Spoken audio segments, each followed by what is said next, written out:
Okay, I've asked an addict to read how it works.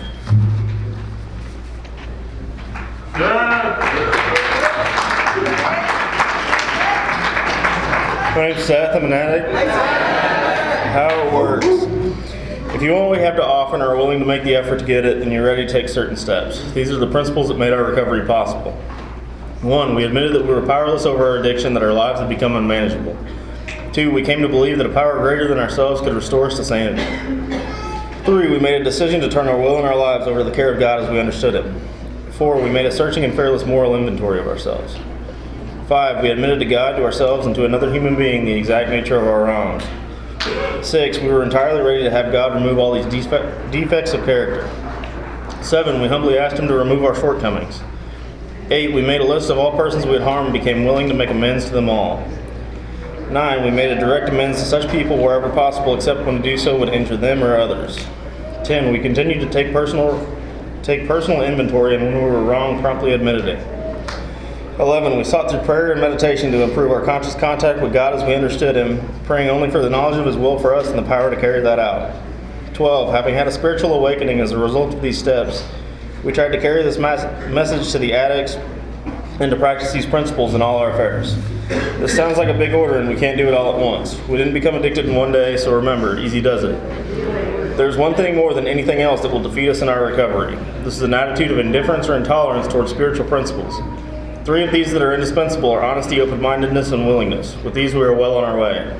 We feel that our approach to the disease of addiction is completely realistic, for the therapeutic value of one addict helping another is without parallel. We feel that our way is practical, for one addict can best understand and help another addict. We believe that the sooner we face our problems within our society and everyday living, just that much faster do we become acceptable, responsible, and productive members of that society. The only way to keep from returning to active addiction is not to take that first drug. If you're like us, you know that 1 is too many and 1,000 is never enough. We put great emphasis on this, for we know when we use drugs in any form or substitute one for another, we release our addiction all over again. Thinking of alcohol as different from other drugs has caused a great many addicts to relapse. Before we came to NA, many of us viewed alcohol separately, but we cannot afford to be confused about this. Alcohol is a drug. We are people with a disease of addiction who must abstain from all drugs in order to recover. I've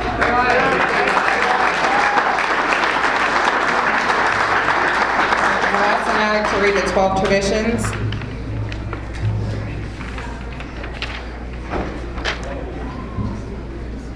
I'm Tim, I'm an addict. Come on, Tim. Come on, Tim. The 12 traditions of NA. We keep what we have only with vigilance, and just as freedom for the individual comes from the 12 steps, so freedom from the group springs from our traditions. As long as the ties that bind us together are stronger than those that will tear us apart, all will be well. 1, our common welfare should come first. Personal recovery depends on NA unity. 2, for our group purpose, there is but one ultimate authority, loving God as He may express Himself in our group conscience. Our leaders are but trusted servants, they do not govern. 3, the only requirement for membership is a desire to stop using. 4, each group should be autonomous except in matters affecting other groups or NA as a whole. 5, each group has but one primary purpose, to carry the message to the addict who still suffers. 6, an NA group ought never endorse, finance, or lend an NA name to any related facilities or outside enterprise, lest problems of money, property, or prestige divert us from our primary purpose. 7, every NA group ought to be fully self-supporting, declining outside contributions. 8, Narcotics Anonymous should remain forever non-professional, but our service centers may employ special workers. 9, NA as such ought never be organized, but we may create service boards or committees directly responsible to those they serve. 10, Narcotics Anonymous has no opinion on outside issues, hence the NA name ought never be drawn into public controversy. 11, our public relations policy is based on attraction rather than promotion. We need to always maintain personal anonymity at the level of press, radio, and films.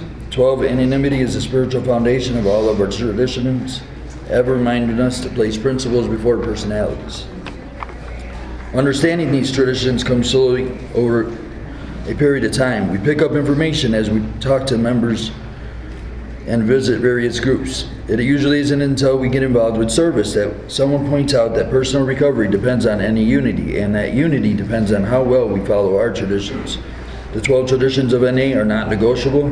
They are the guidelines that keep our fellowship alive and free. By following these guidelines in our dealings with others and society at large, we avoid many problems. That is not to say that our traditions eliminate all problems. We still have to face difficulties as they arise. Communication problems, differences of opinion, internal controversy, and troubles with individuals and groups outside the fellowship. However, when we apply these principles, we avoid some of the pitfalls. Many of our problems are like those that our predecessors had to face. Their hard-won experience gave birth to the traditions, and our own experience has shown that these principles are just as valid today as they were when these traditions were formulated. Our traditions protect us from internal and external forces that can destroy us. They are truly the ties that bind us together. It is only through understanding and application that they work.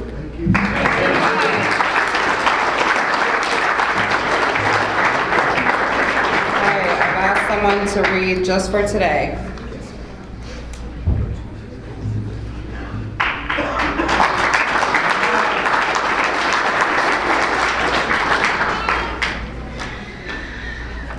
My name's Wilma and I'm an addict. Just for today. Tell yourself. Just for today, my thoughts will be on my recovery and living and enjoying life without the use of drugs. I will have faith in someone in NA who believes in me and wants to help me in my recovery. I will have a program I will try to follow to the best of my ability. Through NA, I will try to get a better perspective on my life. I will be unafraid. My thoughts will be on my new associations, people who are not using and who have found a new way of life. So long as I follow that way, I have nothing to fear.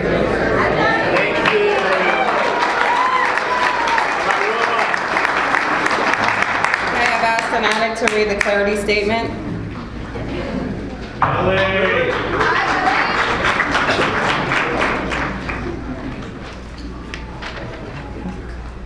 My name is Billy. I'm an addict. This is our clarity statement. We are presented with a dilemma when NA members identify themselves as addicts and alcoholics or talk about living clean and sober. The clarity of the NA message is blurred. To speak in this manner suggests that there are two diseases, that one drug is somehow separate from the rest, requiring special recognition. Narcotics Anonymous makes no distinction between drugs. Our identification as addicts is all-inclusive, which allows us to concentrate on our similarities, not our differences. Yeah.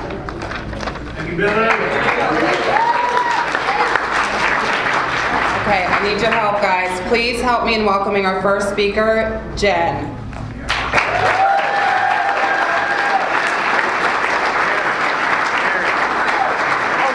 I'm sorry, just kidding, that's me, everybody. Good job, Jen! Thank you.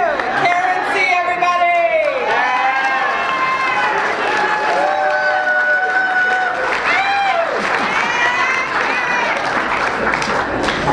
Now that was a surprise. Hi, I'm Karen. I'm an addict. This is a full room. Can I share a little secret with you guys right off the bat? First, I want to ask, is Richie G in the room? Right there. Hi, Richie.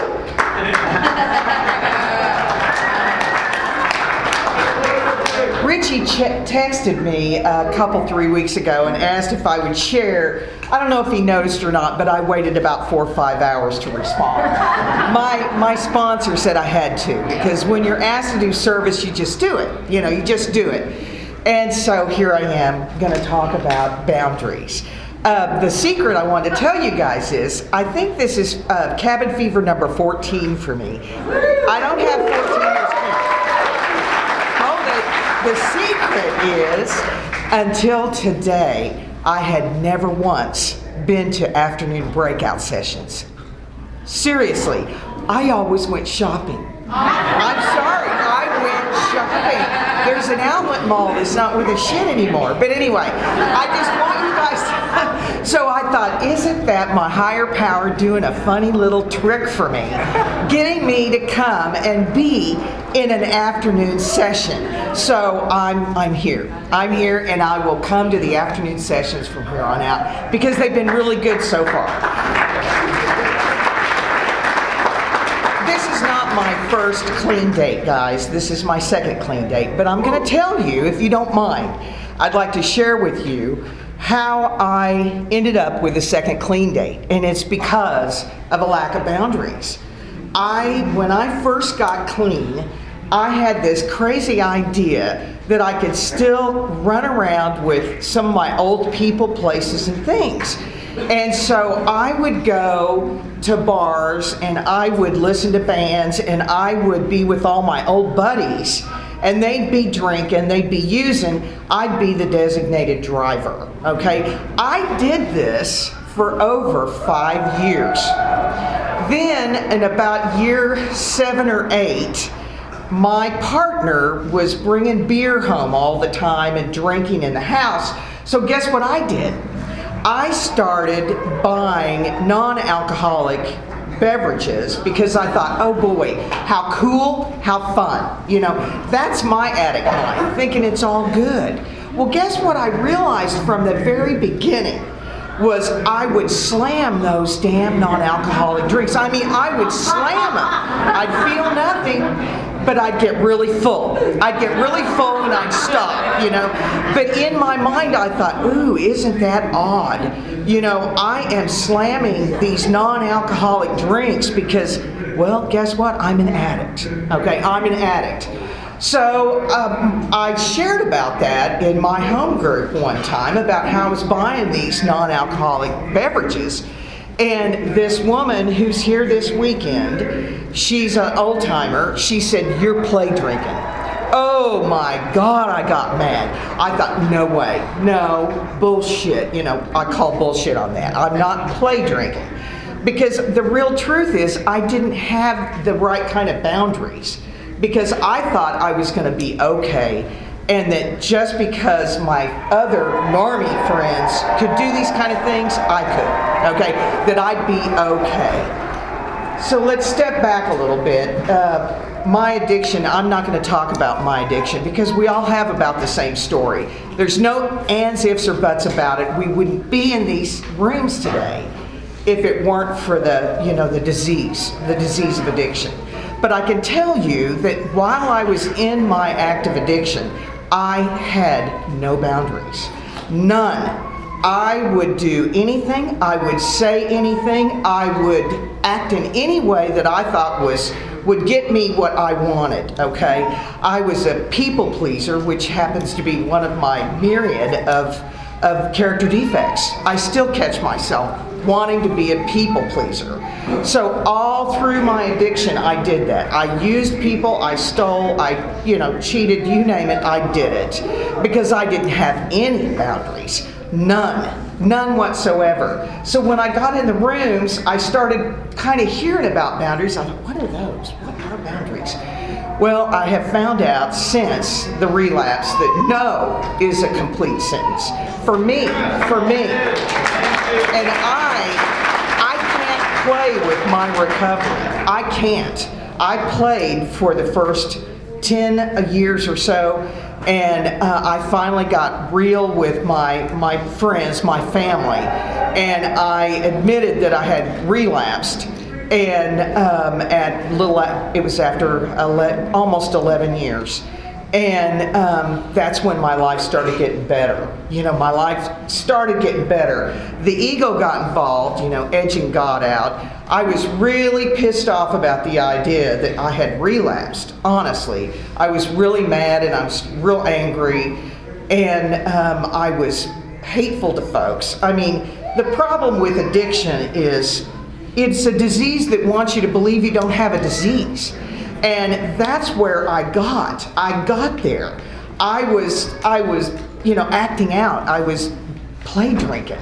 I just couldn't come to terms with the idea that I was not normal. That these people that I was trying to run with, my old crowd, that I could be like them. So what I've done since I got clean this time around, and my clean date, I'll have 6 years next month.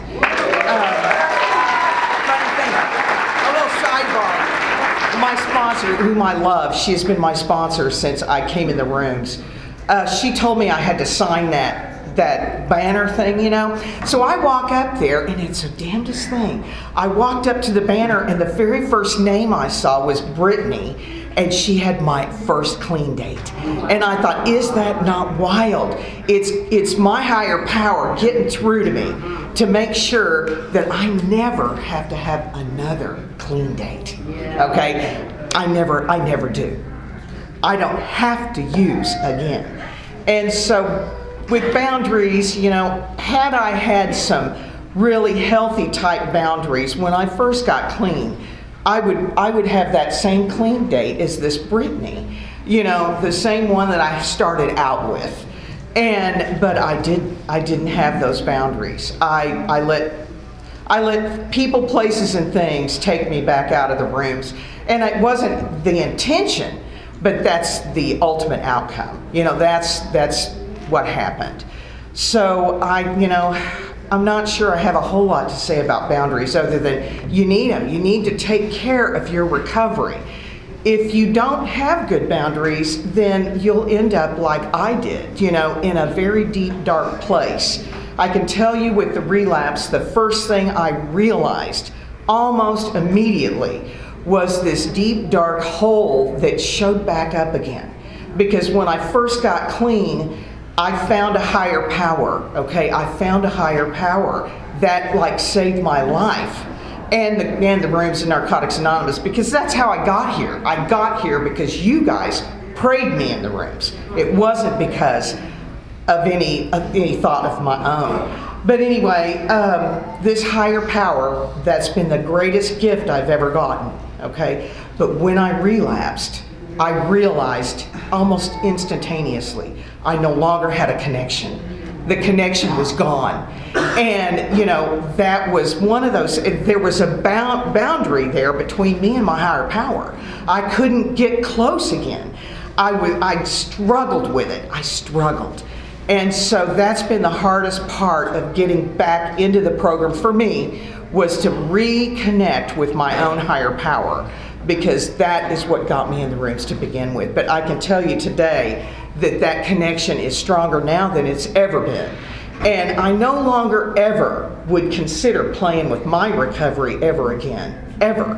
I will never play drink again. I don't go to bars where people are drinking that I'm with unless I have another addict. And you know, I can tell you that I could probably count on one hand how many times I've put myself in those situations in the last 6 years. Less than 5.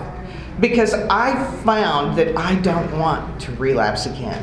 I don't ever want to go to that dark place again.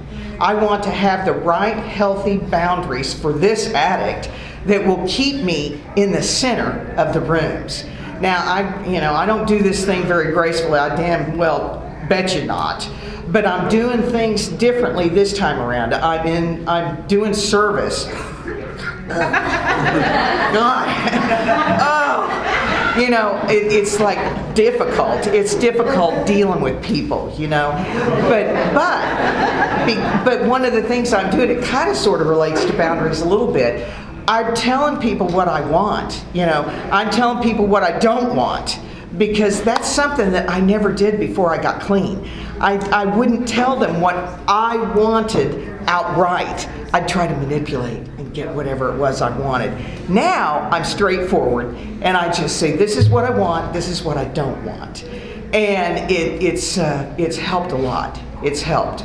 So always have really good, firm boundaries, guys, when it comes to your recovery, because you don't want to end up on the outside of Narcotics Anonymous. Once you've been clean, let me tell you, it's a deep, dark place to go. If you have a little bit of clean time, if you don't believe it's really important, just get a little bit more. Because when I lost my clean time, like I said, I was very angry about it. I was angry at me, I was angry at my higher power, and I blamed others. Oops. But the truth is nobody made me go out and use again. It was a conscious effort. Oh, and the last thing I'll say, my relapse started long, long before I ever picked up. Long, long before. I already had started considering, I didn't consciously think about using, but I started really acting out, and I started thinking differently, and I started separating myself from the people in these rooms. I started thinking, I'm different. I'm different. I can do this. I can go out and do what I used to do and I'll be okay. Nay, nay, nay. Didn't work. Didn't work. But anyway, that's probably really all I have to share. Thanks for letting me share.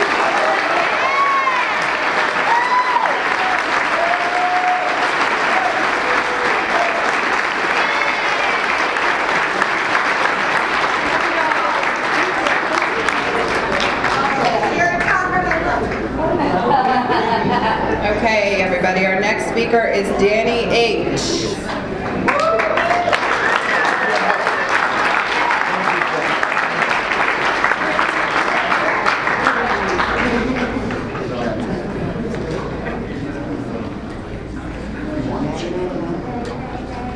Wow. Thank you, Karen. Hey, everybody. I'm an addict in recovery. They call me Danny Hugs. Can y'all hear me in the back? I've always wanted to say that. I'm an addict in recovery. They call me Danny Hugs.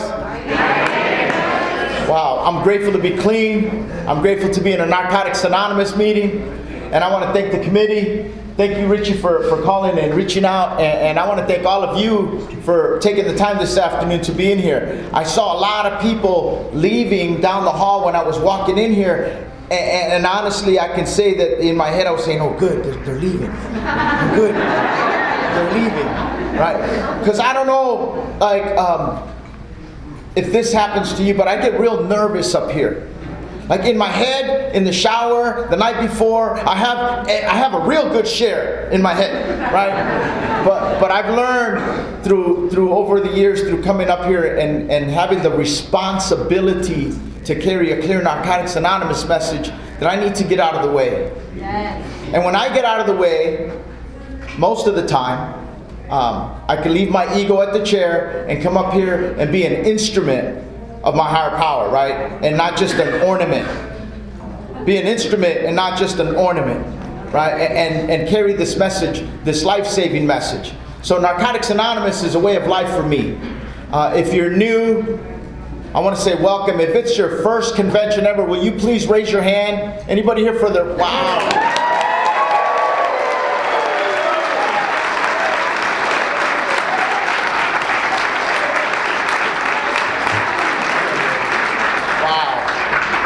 I want to give you a special welcome.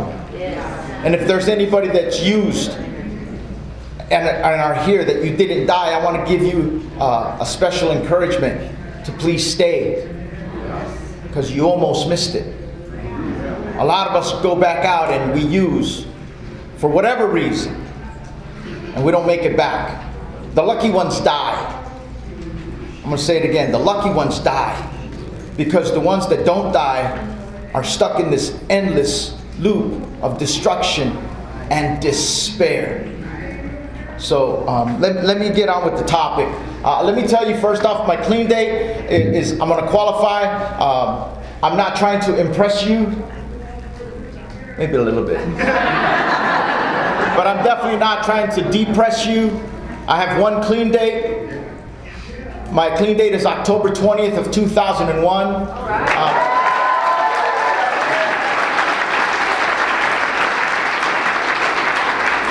But let me tell you that I earned that clean date. I think if you have a clean date, you've earned it. And in our first step, it says step 1 means we don't have to use. We don't have to use. Even if I want to. Even when my wife wants to sleep on the couch. Or wants me to sleep on the couch. Even when I'm fired from my job. Even when my sponsor tells me I need to get another sponsor. Even when I go to a meeting and nobody wants to hug me. I don't have to use. So hopefully that'll stick with somebody. So the topic is boundaries.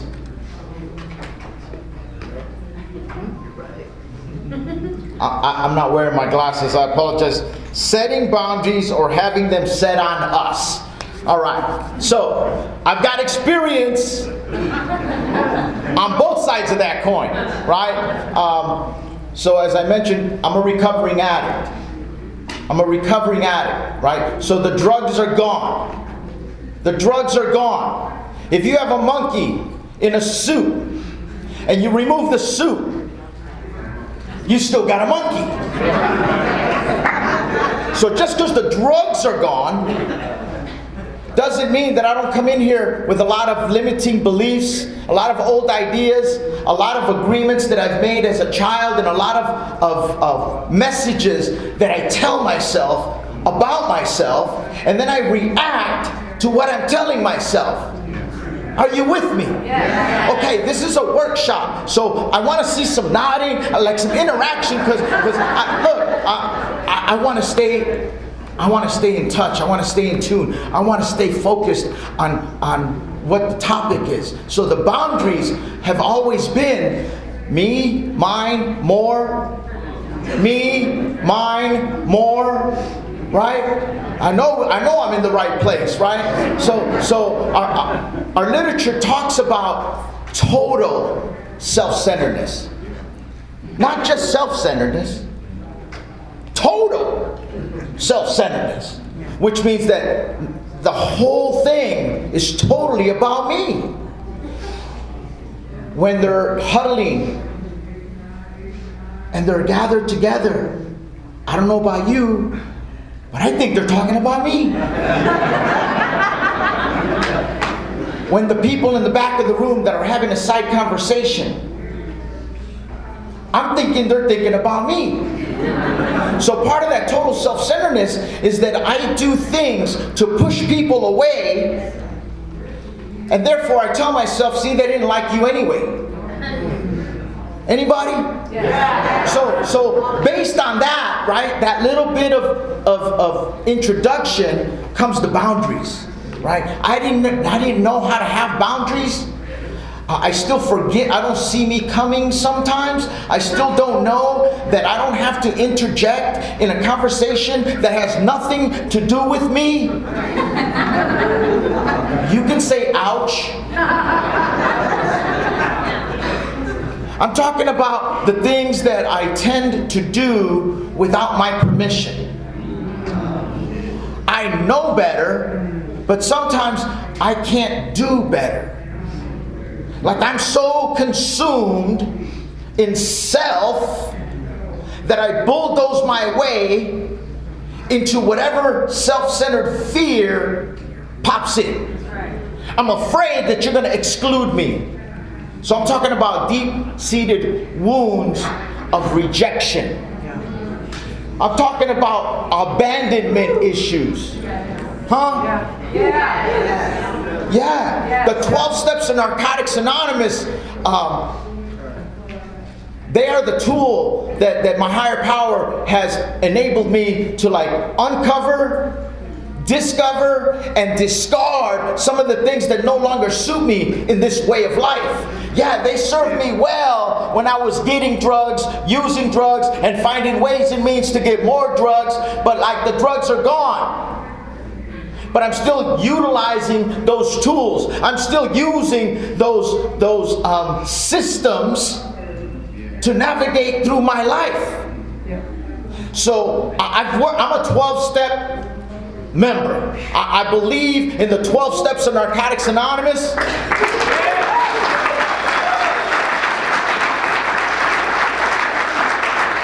I believe in sponsorship.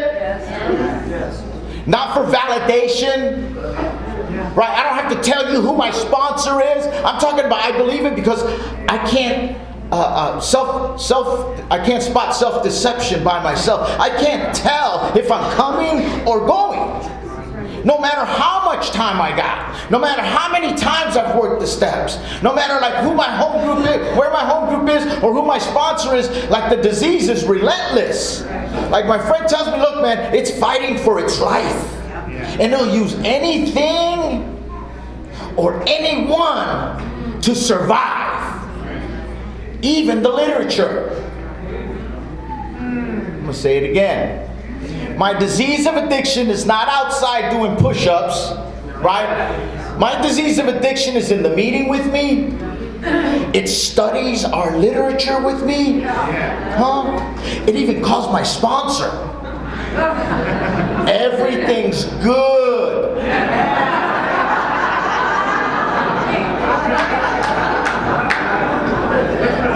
Yeah, you ain't the only one, bro.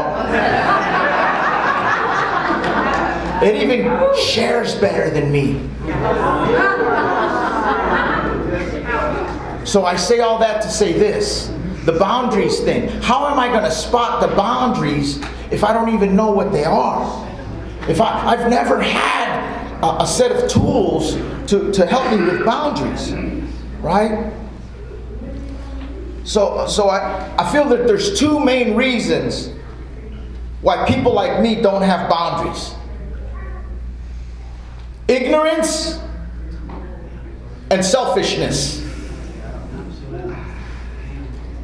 Of course, none of these serve us well, right? They're not good things. Maybe out there, yeah, right? I'm going to do half of your bag and then I'm going to do mine by myself.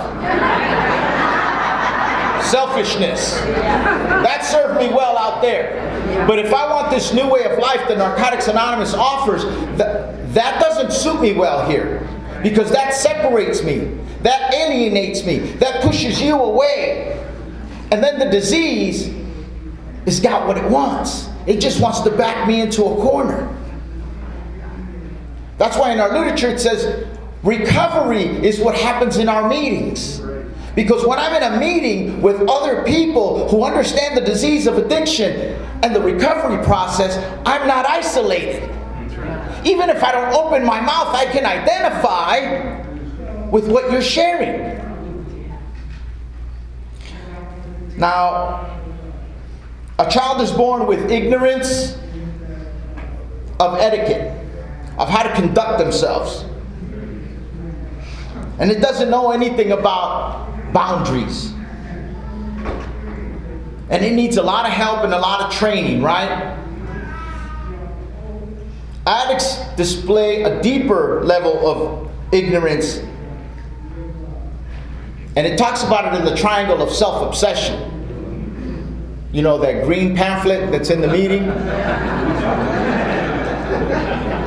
Newcomer, if you haven't had that assignment, don't wait for it. Just pick it up. Please, pick it up. So I want to say this.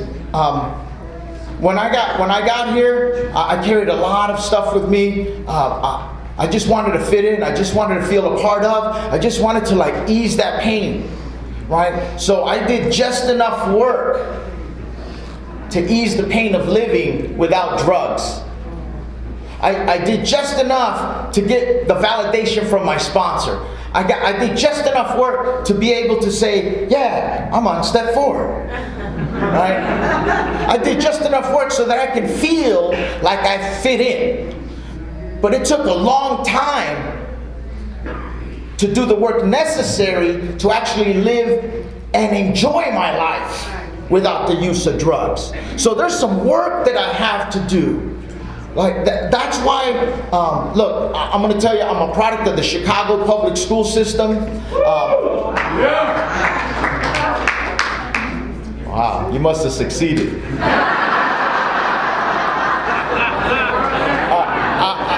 I'm grateful, right, for all the people that poured into me since childhood. Like I've had people who try to help me. I had people who really cared. But that little broken little boy inside of me always pushed people away because of fear. Because I didn't think I had what it takes. I didn't think I could be like you. Your life was always more attractive than my life. Your stuff was always better than my stuff. Right? So if you're new and you haven't studied, because this is a program for learning. If you haven't studied the triangle of self-obsession, I encourage you. I challenge you to pick it up.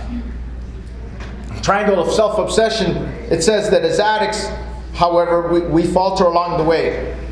That we seem to falter along the way. We never seem to outgrow the self-centeredness of a child. So in that self-centeredness of a child, I don't recognize boundaries. I want my toy. I'm that Toys R Us kid. I'm 55 years old.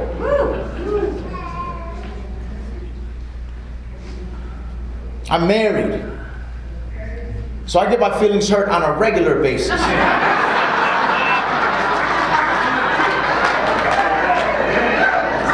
Right? So I think that's important for you to know where I'm coming from. So when my wife doesn't cook my favorite meal, I'm gonna keep it PG. When my expectations are not met, at home usually, because see, I can act right for an hour or 2 hours in a meeting. I can act right for the most part a weekend at the convention, right? But when I'm home, when it's the people closest to us, the people that I tend to take for granted, I believe those limiting beliefs of, oh, blood is thicker than water. Where does it say that? Right? I tend to believe that you have to put up with all my stuff because we're family. Isn't family the ones that we're supposed to try our hardest to love? Yes. Isn't it our family that we're supposed to surrender to? Yes. Be selfless for? But yet, that's my biggest dilemma today. That's my biggest struggle today, is to be able to love the woman that has put up with me for 4 decades. 4 decades. Now,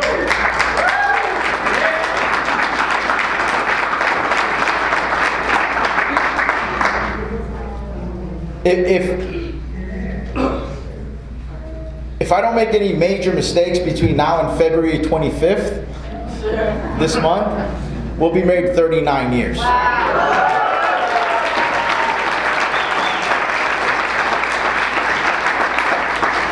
Thank you. And that's in spite of me.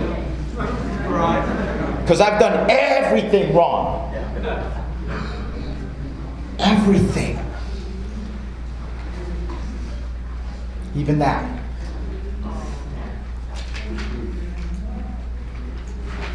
So if I can't practice this stuff out there, this right here, our literature says it's meaningless unless we live it.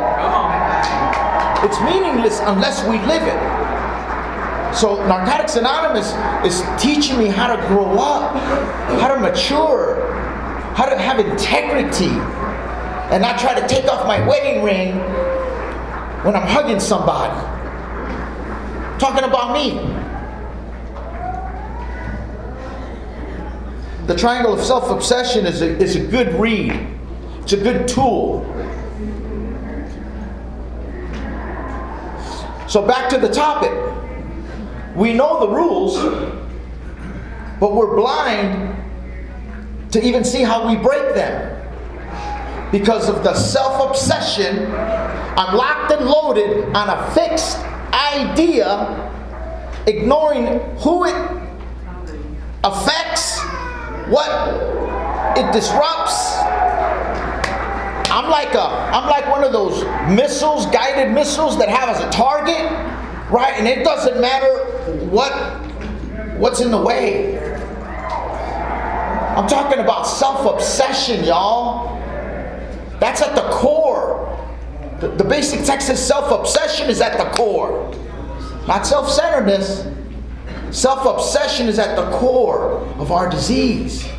Right? So when I have this self-obsession and I'm on a mission, anybody ever been on a mission? Huh? You've been on a mission to find ways and means to get more? And I'm not talking about the drugs. more shoes.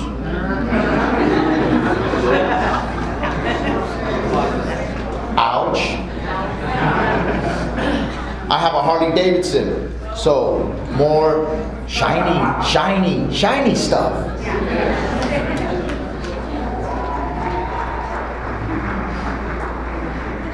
I don't even realize when I'm caught in the grip.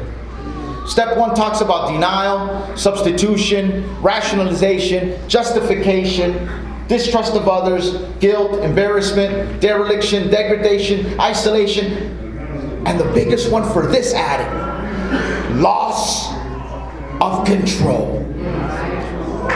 Wow. When I feel or when I believe that I have lost control in any area of my life, it pushes me and it convinces me that I'm right and the world is wrong. Chapter 1, who's an addict, right? We're convinced that we're right and the world is wrong. And I need to, I've got to, by, look, any means necessary, I'm gonna get mine. I will use the steps and make amends later.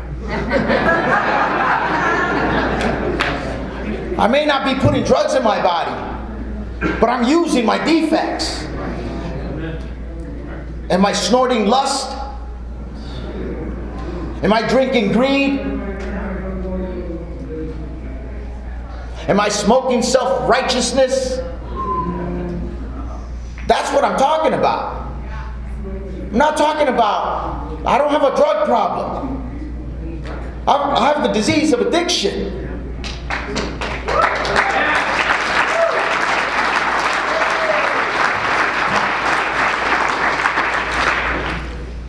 So because I have this disorder, right? Because I'm living with this disorder. So every day I'm given a choice. I could either suffer from the disease of addiction, or it can be arrested and I can live with the disease of addiction.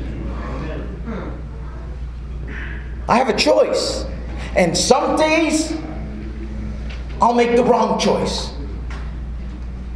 But if I don't use drugs, I've got a chance, right? Because once I pick up, all bets are off. All bets are off.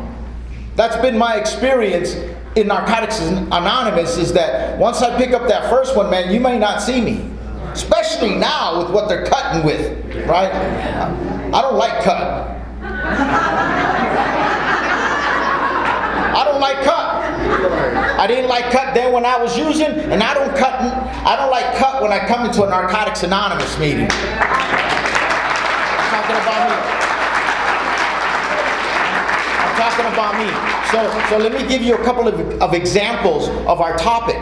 Setting boundaries, or the ouch moment, having the boundaries set on me.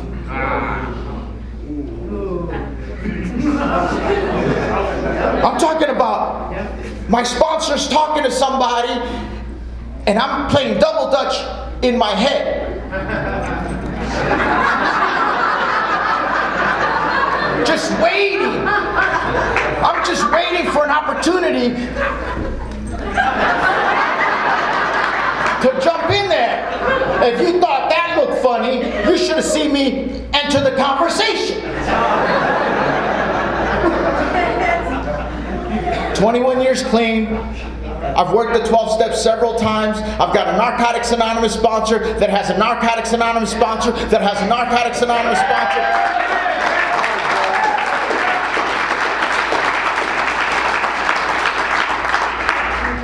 But don't get it twisted. The disease of addiction does not care. It does not care. So I will stick my foot in my mouth. I will engage in something that has nothing to do with me because of my self-centered fear. Because my message is that I don't have what it takes. Because my agreements that I've made since childhood tells me that I'm not good enough. So I want to overcompensate that limiting belief and prove to you how much I know. even if it's a lie.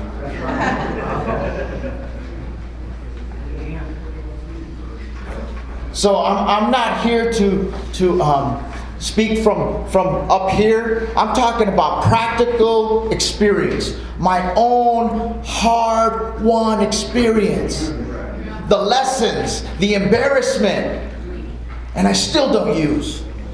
And I keep coming back, and I keep sharing with my sponsor. My sponsor,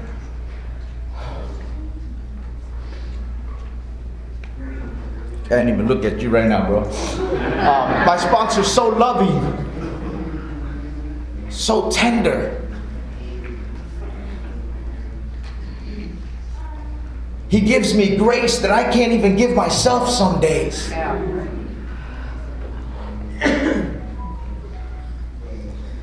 He reminds me, easy does it.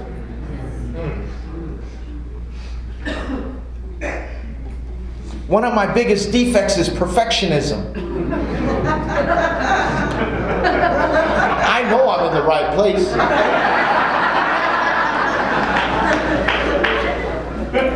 It took me 5 minutes to fix one shoelace. Ain't nobody even looking at my shoes. You're too busy looking at yours.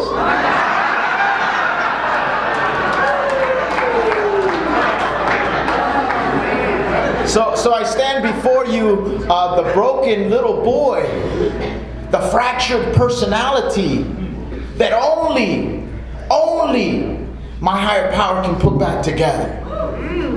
Right? Only.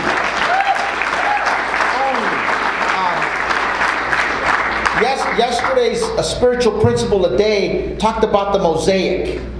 If you don't have that, see me after the meeting, and I'll make sure you get that literature on a daily basis from the World Service Office. But it talked about the mosaic, those pieces, right? And I believe that my higher power will take broken pieces, and turn that into His masterpiece. Right? His masterpiece. The 12 steps of Narcotics Anonymous. Look, and I didn't come to Narcotics Anonymous to be talking about God. I didn't come to Narcotics Anonymous to be Father of the Year. I didn't come to Narcotics Anonymous to like be a loving, faithful husband, right? I just wanted my wife to stop looking at me sideways. I just wanted my employer to like let me come back to work. But Narcotics Anonymous, the 12 steps, sponsorship, the fellowship, you people gave me the hope by insisting that you faced my dilemma and found a way out. You found a way out. And you kept coming back. See, you didn't get yours and go. You didn't just get yours and go. You stayed. Your responsibility to give back was fulfilled because you carried the message to me. My lanyard says H&I kind of guy. I'm an H&I kind of guy. I've been doing H&I for over 21 years. Right?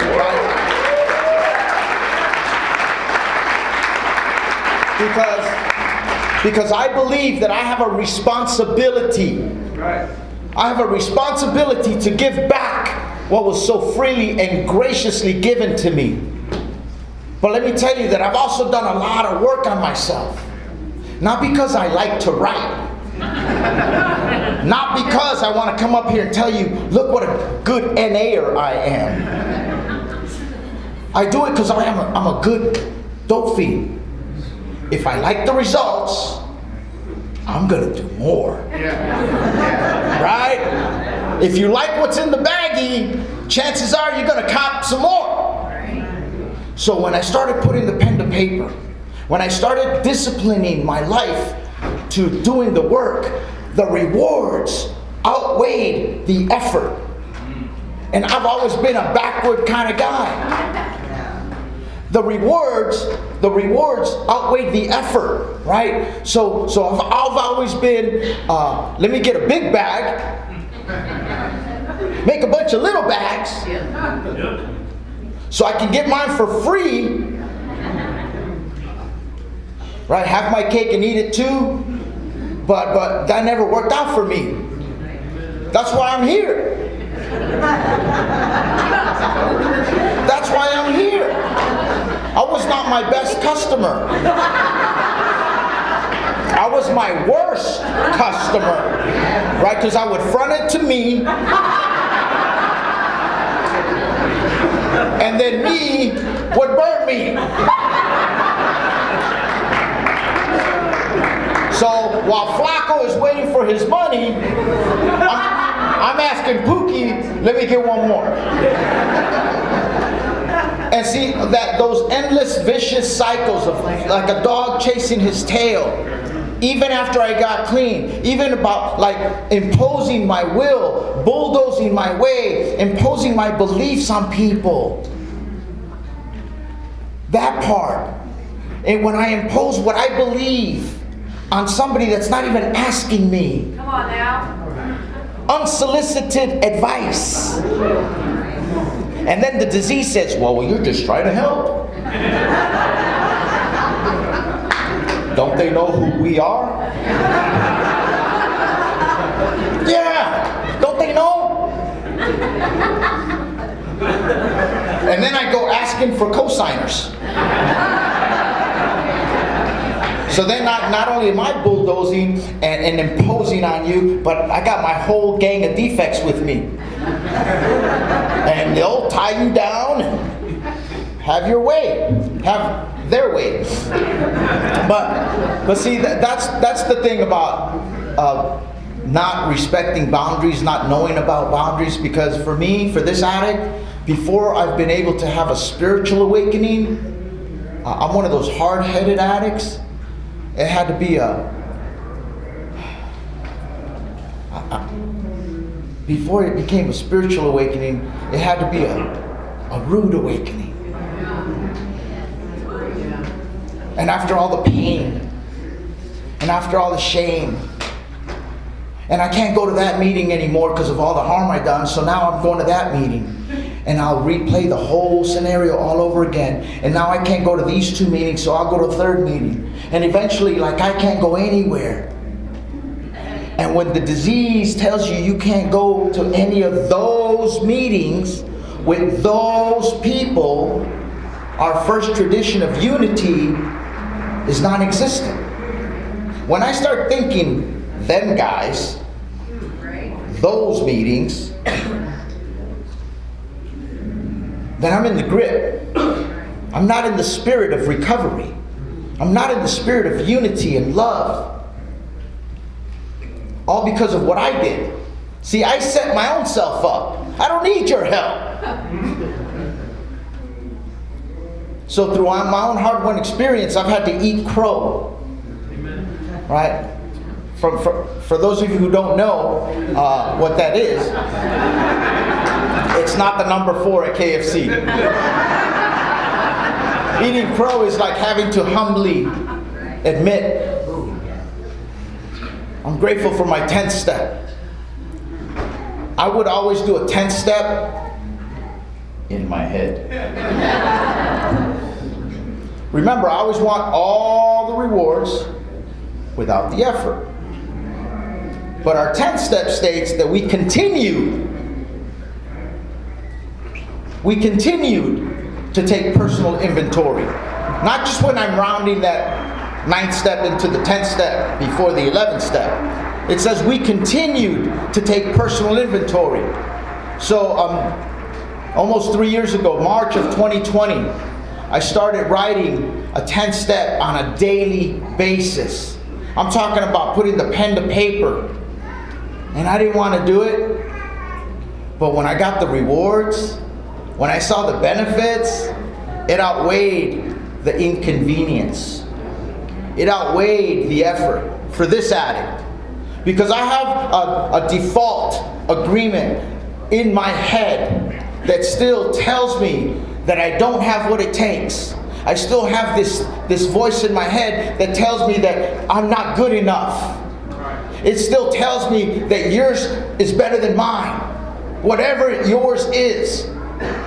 So the 10th step is a tool that has helped me to look at my assets and not just focus on my liabilities. Today I can make a mistake most of the time and know and believe that I'm not a mistake. And that's new for me. That's new for me because I'm the addict who will overcompensate, and then my defect will try to cover its tracks and not say nothing. So during the pandemic, right now I've got 13 notebooks, 70-page notebooks, full. So when I'm having a bad moment, not a bad day, when I'm having a bad moment, I can easily reflect on the last 3 years. Just 3 years. So when I do the work, I can hold my head up high. When our literature says that when we neglect our personal responsibilities, it lowers our self-esteem. When we neglect our personal responsibilities, it lowers our self-esteem. So when my self-esteem is lowered, that's a red flag that I maybe want to take care of some personal responsibilities. Right? So if you flip that coin, when I do take care of my personal responsibilities, it raises my self-esteem. But thank God that I have you people. You guys are my eyes and ears. You guys can go, come back to reality. I haven't arrived. My sponsors, so gracious with me, right?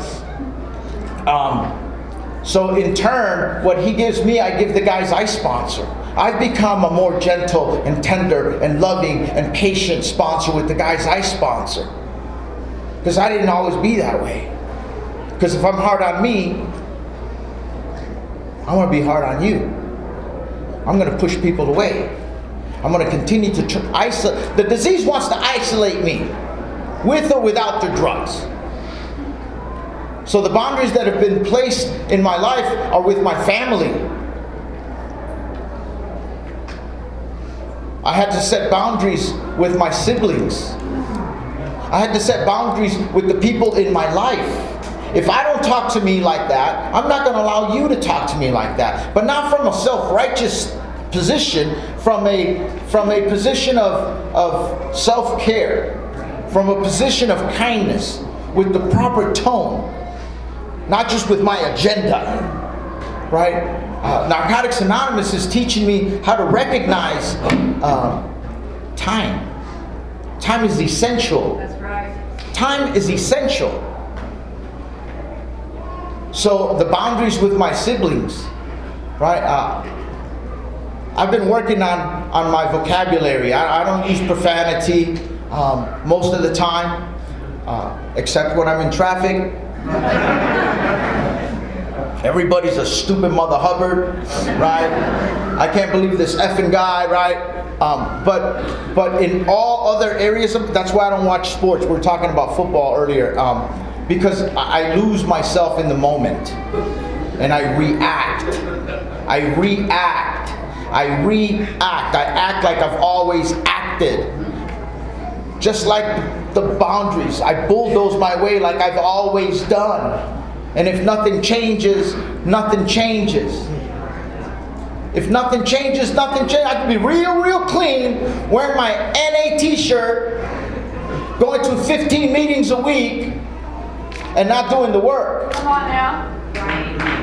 Sharing real clean, and living real dirty. And wondering why nobody's calling me on my birthday.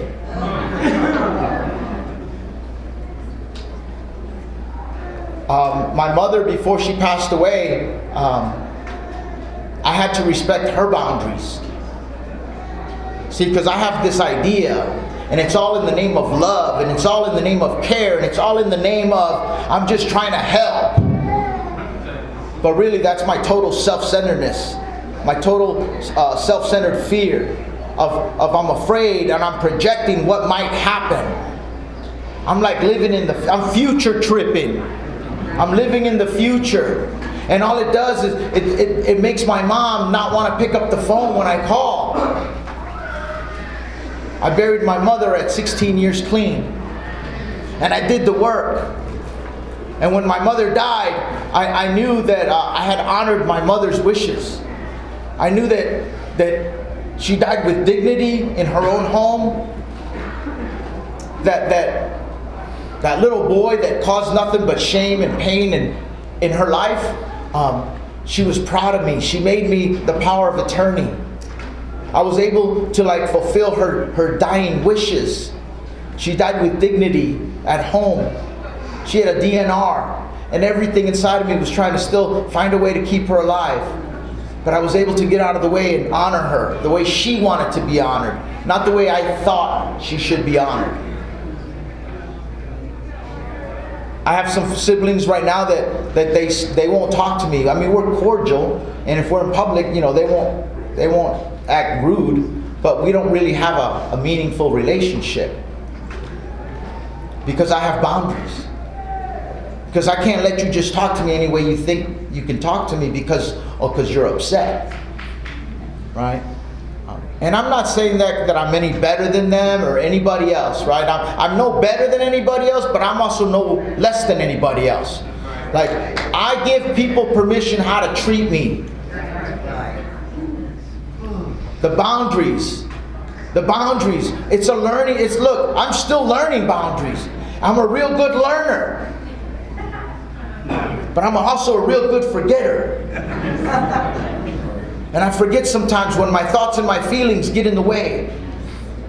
If you're like me and you have thoughts and feelings, instead of reacting, I've come to understand that my thoughts and my feelings are for entertainment purposes only. Think about it. My sponsor and I were talking this morning about being happy. Like, why is it that I'm always trying to be happy? Who said that I was going to be happy all the time? You know who's happy all the time? Clowns and cartoon characters. And I don't want to be either one of those. I want to learn to be me. I want to learn to love well. But it starts with me. Can I do some self-care? Can I do some self-love? Can I allow you to be where you're at? God met me where I'm at. God met me where I was at. But He loved me so much that He didn't leave me there. He also didn't drag me here. God will not force His goodness on us. But He will give it to us if we ask for it.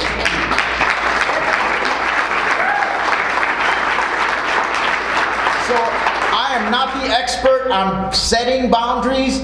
I'm a pretty good expert on having boundaries set on me, though. Right? But one thing is true for me is that I'm still willing to be teachable. I still want to have questions instead of thinking I know all the answers. Right? You guys are the ones that help me. My wife loves me, but she's not one of us. She doesn't understand the disease of addiction like you guys understand the disease of addiction. She doesn't understand the 12-step recovery process like you understand the 12-step recovery process, right? She gives me more grace than I deserve, and I want to grow up to be like her one day. Because that's one thing I lack is grace. Because I'm still hard on myself. So if I give you a hug this weekend and cross your boundaries, please forgive me. I'm an addict in recovery. They call me Danny Hugs.